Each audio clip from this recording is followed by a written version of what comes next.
Ketua Pengadilan Negeri Jakarta Selatan, Muhammad Arif Nurianta atau MAN, ditangkap Kejaksaan Agung karena diduga menerima suap sebesar 60 miliar rupiah.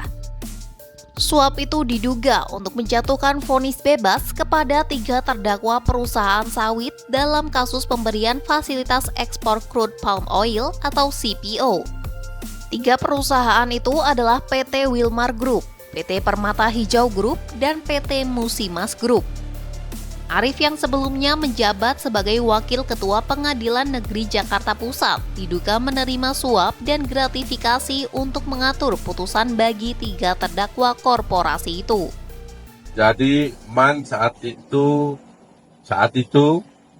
menjabat sebagai Wakil Ketua Pengadilan Negeri Jakarta Selatan. Pusat yang saat ini yang bersangkutan menjabat sebagai Ketua Pengadilan Negeri Jakarta Selatan. Terkait dengan aliran uang, penyidik telah menemukan bukti yang cukup bahwa yang bersangkutan telah diduga menerima uang tadi karena disampaikan sebesar 60 miliar rupiah untuk pengaturan putusan agar putusan tersebut dinyatakan outlaw, di mana penerimaan itu melalui seorang panitera namanya WG. Selain MAN, Kejagung juga menetapkan 3 tersangka lain, yakni Panitera Muda Perdata Jakarta Utara atau WG, kuasa hukum korporasi Marcella Santoso, dan advokat berinisial AR.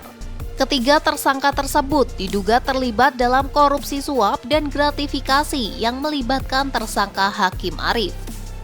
Para tersangka dianggap telah melanggar dakwaan primair pasal 2 ayat 1 JO, pasal 18 Undang-Undang RI nomor 31 tahun 1999 tentang pemberantasan tindak pidana korupsi yang telah diubah dengan Undang-Undang nomor 20 tahun 2001. Sebagai informasi, menurut laman resmi Mahkamah Agung, ketiga korporasi yang terlibat dalam kasus tersebut dinyatakan bebas dari semua tuntutan jaksa penuntut umum dalam kasus pemberian fasilitas ekspor CPO pada 19 Maret 2025. Dalam putusan itu, majelis hakim menyatakan bahwa terdakwa terbukti melakukan perbuatan yang didakwakan, namun tidak dianggap sebagai tindak pidana, sehingga mereka dibebaskan dari semua dakwaan jaksa penuntut umum. Adapun JPU Kejaksaan Agung sebelumnya menuntut para terdakwa untuk membayar sejumlah denda dan uang pengganti. PT Wilmar Group dituntut membayar denda 1 miliar rupiah dan uang pengganti sebesar 11 triliun rupiah. Sementara itu, PT Permata Hijau Group dituntut untuk membayar denda 1 miliar rupiah dan uang pengganti sebesar 900 miliar rupiah.